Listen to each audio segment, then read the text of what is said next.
Hello friends, my name is Kajal और आप सभी का स्वागत है मेरे चैनल पर। और आज के इस वीडियो में हम डिस्कस करने वाले हैं यूपीडीएलएड सेकंड सेमेस्टर सब्जेक्ट सामाजिक अध्ययन। और आज के इस वीडियो में हम लेसन 2 डिस्कस करेंगे जिसका नाम है गुप्त काल।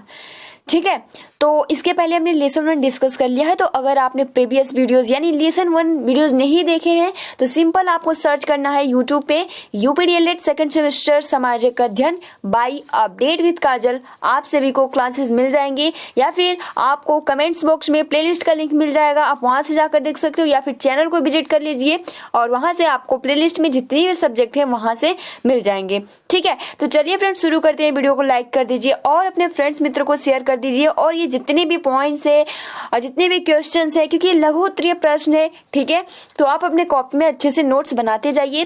तो चलिए शुरू करते हैं। तो देखिए, गुप्त काल के बारे में आज हम जानेंगे कि गुप्त काल जो है इसको स्वर्ण युग क्यों कहा जाता है। ठीक है, और गुप्त युग की प्रमुख विशेषताएं क्या है आज के इस वीडियो में हम जानेंगे। तो चलिए शुरू करते हैं। तो सबसे पहले तो गुप्त काल, स्वर्ण काल, सबसे महत्वपूर्ण पॉइंट्स यही है कि गुप्त काल को स्वर्ण युग कहा जाता है। पहला पॉइंट तो आप अपने कॉपी में यही नोट्स बना लीजिएगा कि गुप्त काल को स्वर्ण युग कहा जाता है। बट क्यों कहा जाता है, ठीक है, तो देखिए, भारत के इतिहास में गुप्त काल को स्वर्ण युग के नाम से जाना जाता है। सबसे महत्वपूर्ण कि भारत के इतिहास में गुप्त काल को स्वर्ण युग के नाम से जाना जाता है। और गुप्त शासकों ने भारत को राजनीतिक एकता, सुरक्षा व भावना प्रदान किया। आप देख सकते हो जो गुप्त काल के जो शासक थे, भारत को राजनीतिक एकता व सुरक्षा व भावना प्रदान की है। और गुप्त काल शांति तथा समृद्धि, नगर संस्कृति तथा परिमार्जन, धार्मिक पुनरुत्थान तथा बौद्धिक प्रयास, उत्कृष्ट साहित्य तथा कला की उन्नति का युग था। आत्मविश्वास के साथ भारतीय संस्कृति के दरबार के आचार व्यवहार, मुद्रा विज्ञान तथा कला के क्षेत्र में विदेशों में बहुत सी बातें अंगीकार कर ली, परंतु विदेशों से सीखते समय भी यह ध्यान रखा कि इससे उसकी भारतीय नष्ट न हो। तो आप देख सकते हो जो गुप्त काल था, इसलिए इसको स्वर्ण युग का काल कहा जाता है। और भारत की मूलभूत भारतीयता को पूर्णतः समझा गया और पुष्ट किया गया तथा उसे परिमार्जित तथा चिर अस्थायी रूप से व्यक्त किया गया ताकि आगे चलने वाली पीढ़ी के समक्ष एक आदर्श प्रस्तुत किया जा सके।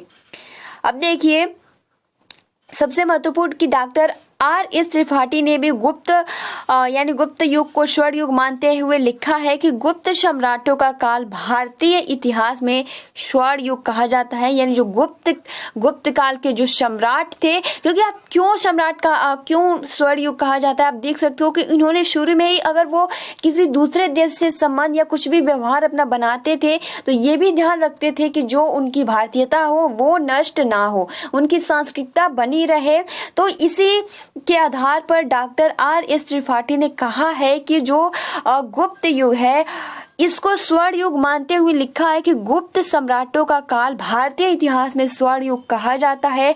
और इस काल के अनेक उदात्त, मेधावी और शक्तिशाली राजाओं ने उत्तर भारत को एक छत्र के नीचे संगठित कर शासन में सुव्यवस्था तथा देश में समृद्धि व शक्ति की स्थापना की थी। तो किसका ये स्टेटमेंट है?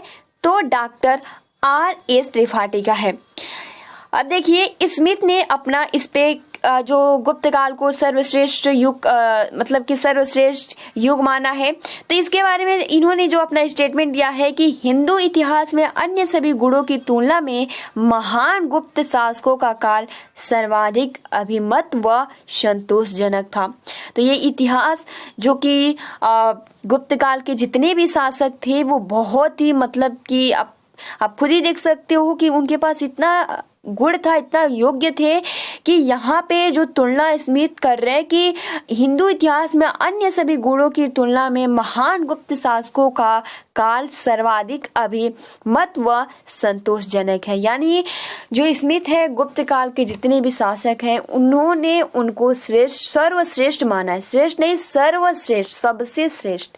ठीक है, इस युग में साहित्य, कला और विज्ञान की असाधारण प्रगति हुई तथा बिना किसी अत्याचार के क्रमिक धार्मिक प्रगति भी हुई।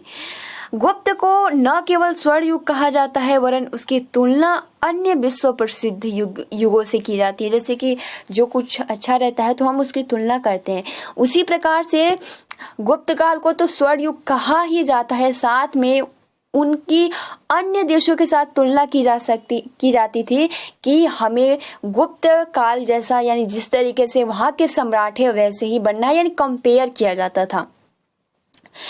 एल.डी. बार्नेट ने गुप्त युग को भारत का पैराकलिन युग कहा है। सबसे महत्वपूर्ण देखिए प्रश्न यहाँ से ये आ सकता है कि ठीक है, पैरिकलिन युग किसको कहा जाता है?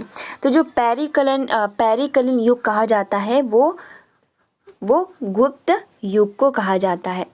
अब यहाँ ये सवाल आता है कि गुप्त युग को पैरिकलिन युग किसने कहा था? तो ए.डी. बार्नेट, ठीक है, एल.डी. बार्नेट ने गुप्त काल को या गुप्त युग को पैरिकलिन युग कहा था। फ्रेंड्स बहुत ही महत्वपूर्ण है, पैरिकलिन युग कहा था किसने? तो एल.डी. बार्नेट ने, ठीक है। किस युग को? तो गुप्त युग को।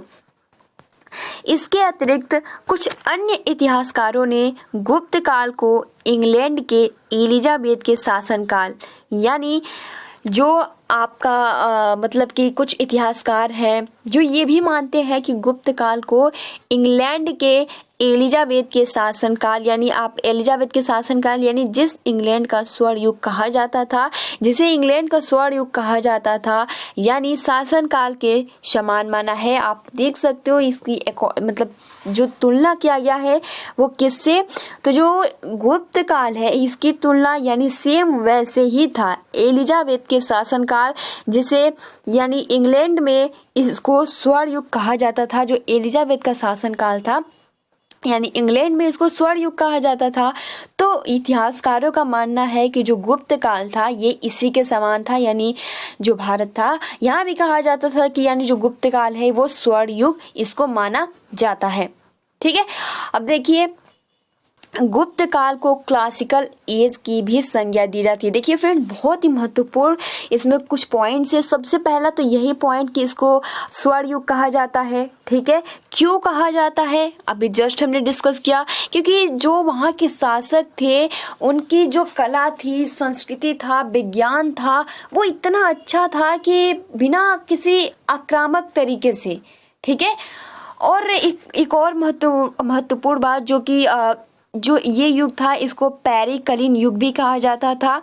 ठीक है, किसके अनुसार? तो एल.डी. बार्नेट के अनुसार। और जो इसकी जो संज्ञा दी गई थी गुप्त काल को वो क्लासिकल एज की संज्ञा दी गई थी। प्रश्न ऐसा भी आ सकता है कि क्लासिकल एज किस युग को कहा जाता है, किसकी संज्ञा दी जाती है? तो जो गुप्त युग है या गुप्त काल है इसको क्लासिकल एज की संज्ञा दी जाती है। और इसका जो ये माना जाता है कि ये इसी के समान है, यानी एलिजाबेथ के शासन काल के समान कौन सा युग है?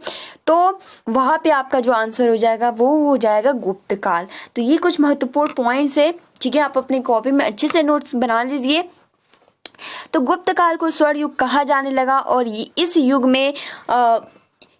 में हुई चतुर्दिक उन्नति, यानी बहुत ज्यादा चारों तरफ से, चारों दिशाओं से आप कह सकते हो इतना ज्यादा उन्नत, इतना समृद्धशाली युग था कि इसे स्वर्ण युग कहा ही जाना था। ठीक है, जो शासक थे आप देख सकते हो कि जो स्मिथ के अनुसार जो शासक थे वो सर्वश्रेष्ठ थे।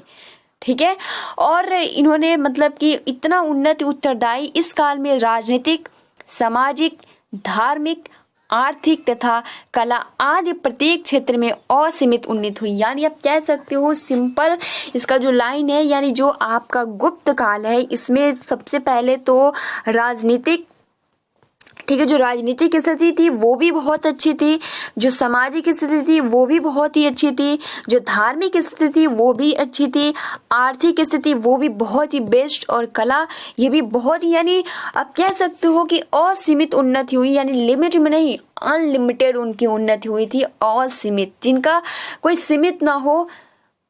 ठीक है, तो अनलिमिटेड उनका क्या हुआ? उन्नति हुआ, प्रगति हुआ, उनका विकास हुआ। तो इसलिए इस काल को स्वर्ण काल युग भी कहा जाता है। तो फ्रेंड्स आई होप कि आपको ये क्वेश्चन अगर पूछा जाए कि गुप्त युग को स्वर्ण युग क्यों कहा जाता है, इसकी क्या प्रमुख विशेषताएं हैं। तो आज के इस वीडियो में हमने जाना कि भारत के इतिहास में गुप्त काल को स्वर्ण युग के नाम से भी जाना जाता है, क्लासिकल एज की संज्ञा भी दी जाती है और एलिजाबेथ के समान बोला जाता है, क्योंकि इंग्लैंड में जो एलिजाबेथ का शासन था उसको स्वर्ण युग काल कहा जाता था, उसी के कंपेयर किया जाता था। और सबसे महत्वपूर्ण पॉइंट, इसको क्यों कहा जाता है, क्योंकि जो गुप्त काल था ये इतना समृद्धशाली युग था। इसमें देखिए शांति, सबसे महत्वपूर्ण शांति थी, समृद्धि थी, नगर संस्कृति थी, परिमार्जन थी, राजनीतिक एकता था, सुरक्षा व भावना प्रदान, यानी सब कुछ इसमें था। और यहाँ पे सबसे महत्वपूर्ण ये, जब अपन मतलब किसी अदर देशों से अपना मतलब व्यवहार बातचीत ये सब करते थे तो ये भी ये ध्यान में रख के करते थे कि जो हमारा संस्कृति है, जो हमारी भारतीयता हो वो भी नष्ट ना हो। ठीक है, तो इसलिए इसको स्वर्ण युग काल कहा जाता है। ठीक है, और देखिए इसमें सबसे महत्वपूर्ण जो स्टेटमेंट है, डॉक्टर R.S. त्रिपाठी ने जो अपना स्टेटमेंट दिया है कि गुप्त सम्राटों का काल भारतीय इतिहास में स्वर्ण युग कहा जाता है और इस काल के अनेक उदात्त, मेधावी और शक्तिशाली राजाओं ने उत्तर भारत को एक छत्र के नीचे संगठित कर शासन में सुव्यवस्था तथा देश में समृद्धि व शक्ति की स्थापना की। और इसी के संबंध में स्मिथ ने लिखा कि मतलब कि जो गुप्त युग के जो शासक थे वो बहुत ही ज्यादा मतलब सर्वश्रेष्ठ थे। और उन्होंने जो स्टेटमेंट दिया वो ये कि हिंदू इतिहास में अन्य सभी गुणों की तुलना में महान गुप्त शासकों का काल सर्वाधिक अभिमत व संतोषजनक था। और इस युग में साहित्य की बात कर ले, कला की बात कर ले, विज्ञान की बात कर ले, यानी बहुत ज़्यादा इसकी प्रगति हुई। ठीक है, और बिना किसी अत्याचारों के क्रमिक धार्मिक प्रगति हुई, यानी कोई अत्याचार भी नहीं हुआ। ठीक है, और उसके बाद देखिए सबसे महत्वपूर्ण कि L.D. बार्नेट ने गुप्त युग को भारत का पैराकलिन युग कहा है। और इसके अतिरिक्त अन्य इतिहासकारों ने गुप्त काल को एलिजाबेथ के शासन काल के समान ही माना है। ठीक है, और उसके बाद गुप्त काल को क्लासिकल एज के संज्ञा दी गई है। तो फ्रेंड्स, आई होप कि आपको बहुत ही आसानी के साथ ये क्वेश्चन समझ में आ गया होगा और आई होप कि आप नोट बना। देखिए फ्रेंड्स, मैं बार बार नोट्स बनाने के लिए इसलिए कहती हूँ क्योंकि अगर आप नोट्स बनाते हो तो बहुत ही इसका लाभ होता है, क्योंकि अगर आप अपने हाथ से नोट्स बनाते हो तो इसमें कुछ महत्वपूर्ण पॉइंट जो होता है वो आप सभी को याद भी हो जाता है। ठीक है, तो इसलिए कॉपी और पेन लेकर बैठा करिए और जो महत्वपूर्ण पॉइंट्स है वो तो नोट्स बना ही सकते हैं। तो फ्रेंड्स, आज के लिए इतना ही। वीडियो को लाइक कर दीजिए और अपने फ्रेंड्स मित्रों को शेयर कर दीजिए। और अगर आपने लेसन 1 का, क्योंकि अगर आप शुरू से पढ़ेंगे तो और अच्छा रहेगा, तो अगर आपने प्रीवियस वीडियोस नहीं देखे हैं तो आप सभी को प्लेलिस्ट मिल जाएगा कमेंट्स बॉक्स में, आप वहां से देख सकते हो, या फिर सिंपल आप यूट्यूब पे सर्च कर सकते हो UPDLED second semester classes by update with Kajal. आपको जितने भी प्लेलिस्ट है वो सभी मिल जाएंगे। तो फ्रेंड्स, आज के लिए इतना ही। मिलते रहिए। Thanks for watching, take care and best of luck.